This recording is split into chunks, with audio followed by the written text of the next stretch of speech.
10, count 'em, 10 Democratic candidates squared off tonight in the first debate of the presidential campaign. For more on this, it's time for a closer look.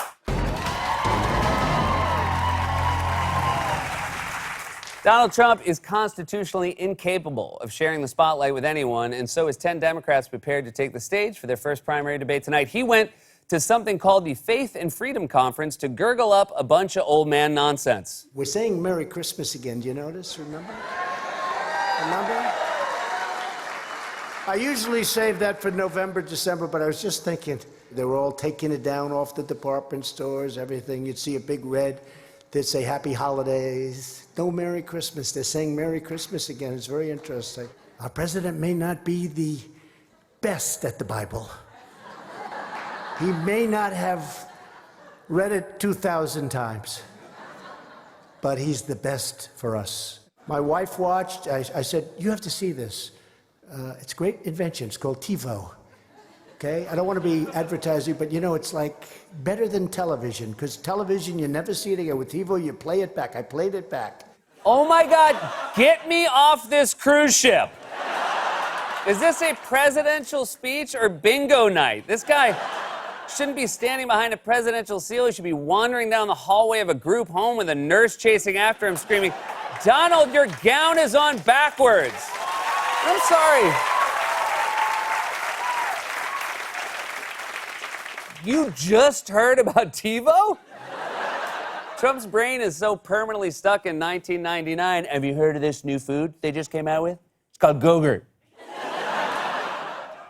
It's a game changer. Trump was probably more off-kilter than usual today with the Democratic debate looming and the news that Robert Mueller has agreed to testify in public before Congress next month that it clearly got in Trump's head because he called up Fox Business News to ramble about Mueller and accuse him of a totally made-up crime. Trump was referring to unearthed text messages between two FBI agents who were having an affair, or at least I think that's what he was referring to. Robert Mueller, they worked for him, and the two lovers were together, and they had texts back and forth. Well, how come we haven't seen it all? I mean, you gave William Barr the authority Mueller terminated them illegally. He terminated the emails. He terminated all of the stuff between Strzok and Page. You know, Wow. They sung, you've never seen. Robert Mueller terminated their text messages together. He terminated them. They're gone, and that's illegal. Deleted! The word you're looking for is deleted. My God, man, go back to watching TiVo. And now you're accusing Robert Mueller of a crime? Look at this guy. I doubt he's ever jaywalked in his life. Robert Mueller gives speeding tickets by chasing after cars on foot. Now, no matter what you think of the Democrats, this is why it was refreshing to see sane human beings speaking in coherent sentences about actual policies on national television for a change. Now, this was just the first of two debates, with 10 more candidates scheduled to debate on Thursday. In fact, there are now a total of 24 Democrats running for president. Look at how many people are on that screen. There are so many people, you didn't even notice that one of them is Guy Fieri. And he's definitely more qualified than Donald Trump because, need I remind you, he's the mayor of Flavortown. Great bowling alleys. Terrible schools. Of course. We'll cut out that. Cut out the Flavortown joke I fought for all day. Live, of course, with 10 people on the stage, the candidates knew it would be tough to stand out, which is why they were all preparing in different ways to make their case as concise and effective as possible. Senator Elizabeth Warren and her 2020 Democratic rivals are very busy right now because they're prepping for the first pair of Democratic debates. Warren has focused on boiling down her positions, her policy positions, to try to fit the time constraints. Senator Amy Klobuchar has spent time watching the 2016 debates to see how President Trump and his GOP rivals stood out in that crowded field. Wait, you're studying Trump's debate performances to see how he stood out? Which ones did you watch? Did you study the tape of that time Trump and Ben Carson missed their cues and got stuck in the hallway leading to the debate stage? Because that is a case where he stood out literally. And it really is amazing that out of everyone on the stage, the two guys who ended up in the federal government are the ones who turned a presidential debate into an escape room. Help us, Clue Master, we need a hint. Seriously, what lessons can you learn from Trump's debate performances? Okay, just remember, yell as loud as you can, limit your vocabulary to 4 words, and if you get lost, just remember to act natural and stare directly into the camera like you're having your portrait drawn. Now, before the debate, the candidates also showed up to check out the debate stage, like Ohio Congressman Tim Ryan, who got caught sporting a very casual look. 2020 contender Tim Ryan is on the debate stage right now doing his walkthrough. That's going to be happening through the course of the day. We do have a presidential candidate right with us, however. There's Tim Ryan wearing his cap backward.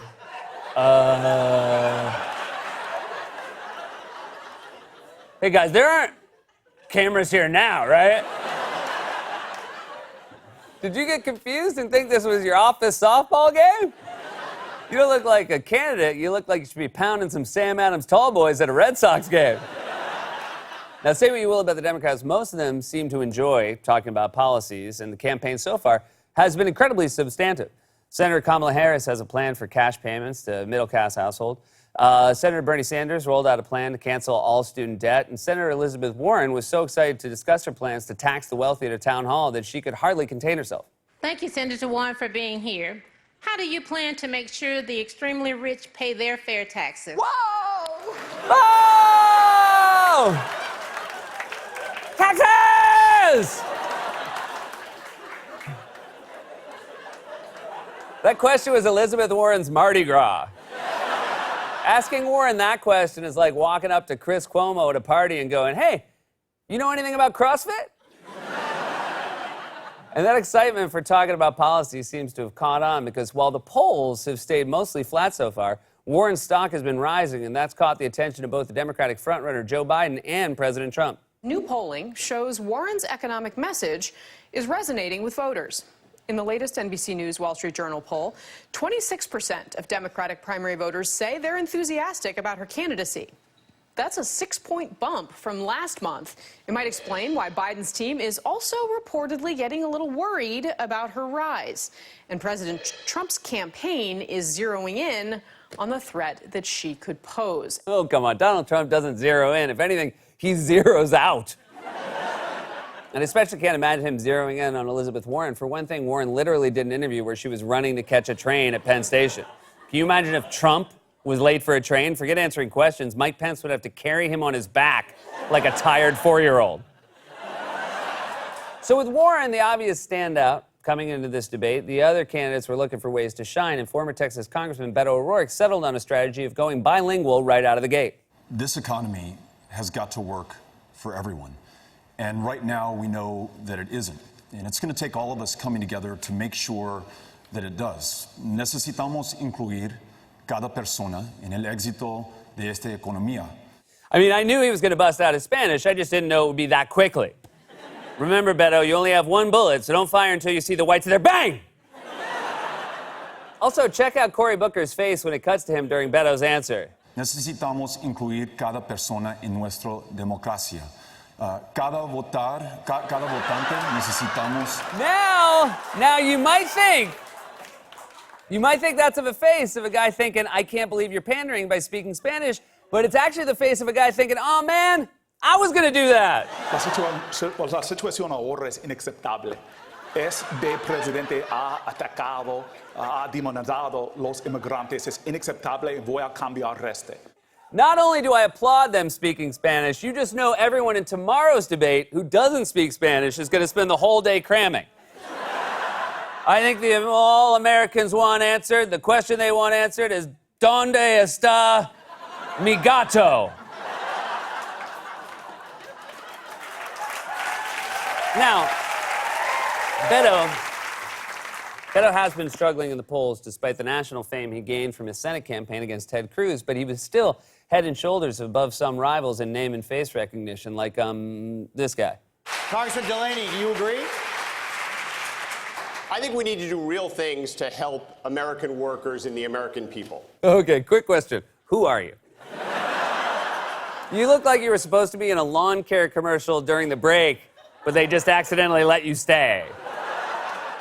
And then there was Tim Ryan, the Ohio congressman, who seemed maybe slightly surprised that he got a question. Congressman Ryan, President Trump, and you just referred to him, promised that manufacturing jobs were all coming back to places like your home state of Ohio. Can you make that same promise?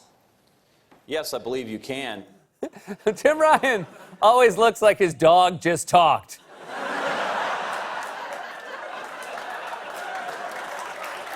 Rusty, did you just say good morning? Then the debate moderators gave the candidates a chance to differentiate themselves with a key policy question. Who would abolish private health insurance? And only a few raised their hands. Who here would abolish their private health insurance in favor of a government-run plan? Just a show of hands, start off with. Not only did Warren raise her hand, but check out New York City Mayor Bill de Blasio. He's got to be so happy he raised his hand when Warren did. It's like when you're taking the SATs and you peek at the valedictorian's test to make sure she had the same answer. And de Blasio clearly sensed an opportunity to make a name for himself on the healthcare issue because after Beto answered the question, de Blasio jumped in and went after him. Would you replace private insurance?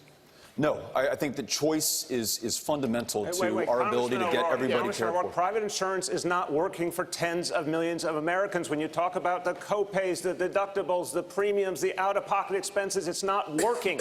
That's right. So for those system for that's whom it not is not working, they can choose Medicare. For the culinary workers in Nevada who I listened to, who negotiated for those working plans, for people.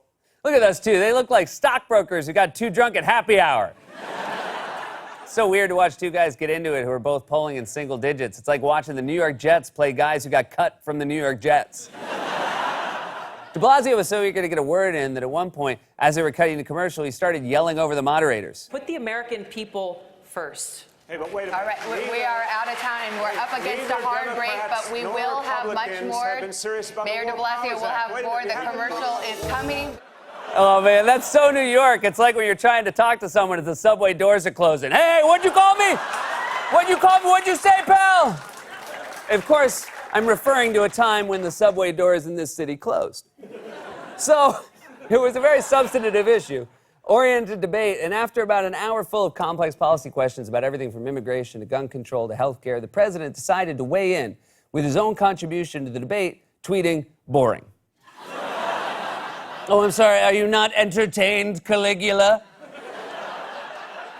I'd say we should send you out there to spice things up, but you probably just get stuck in the hallway. This escape room is boring.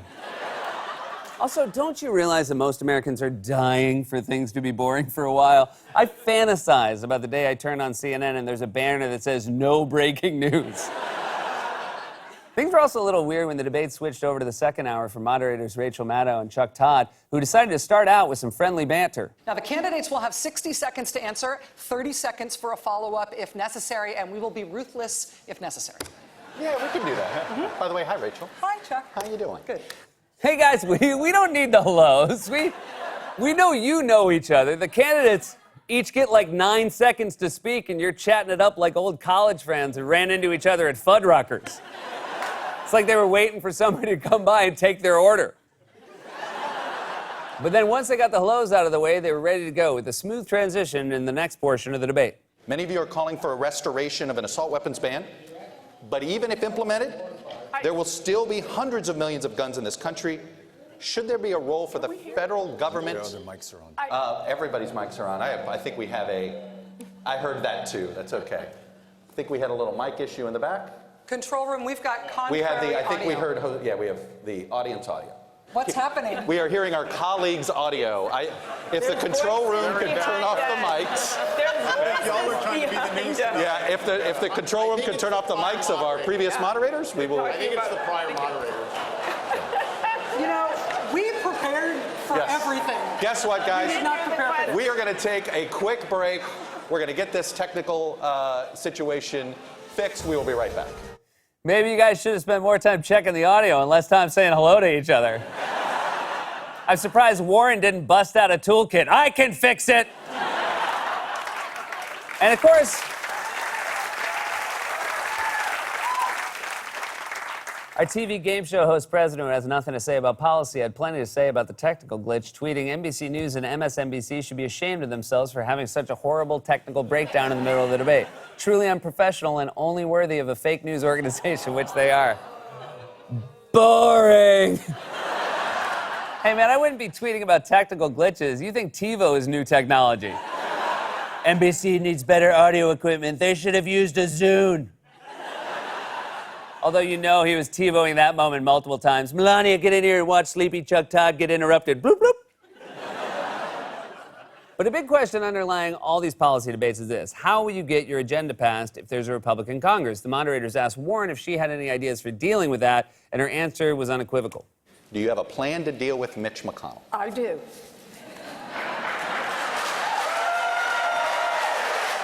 Damn! If Mitch McConnell were capable of feeling human emotion, he'd be terrified right now.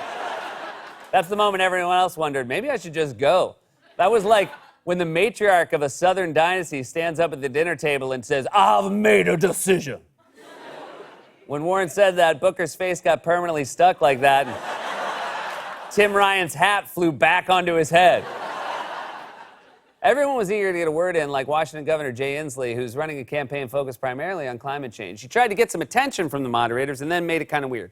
Thank you, Senator Booker. Rachel's got the next question. Hold on, Governor, next, you're going to be happy with where we go. Governor Inslee, Just this next give us question a second. is to you. You got me? Rachel. You got me? Oh my God, what does that mean? I'm keeping an eye on her? He's like the corny dad at the party who wants to make sure everyone's had enough to drink. Chad, I'm watching you, buddy. When that marg's empty, I'm getting you a refill, Chad. Ultimately, tonight's debate showed us that a substantive campaign focused on issues people care about rather than incoherent rambling about Christmas or terminating emails is possible. But it also proved once again that there's a reason Jeopardy has 3 contestants and not 10. Alex, Al, call me. I have a final Jeopardy answer. And if you missed tonight's debate, don't worry. The president has a high-tech solution for how you can watch it. It's a great invention. It's called TiVo. This has been A Closer Look.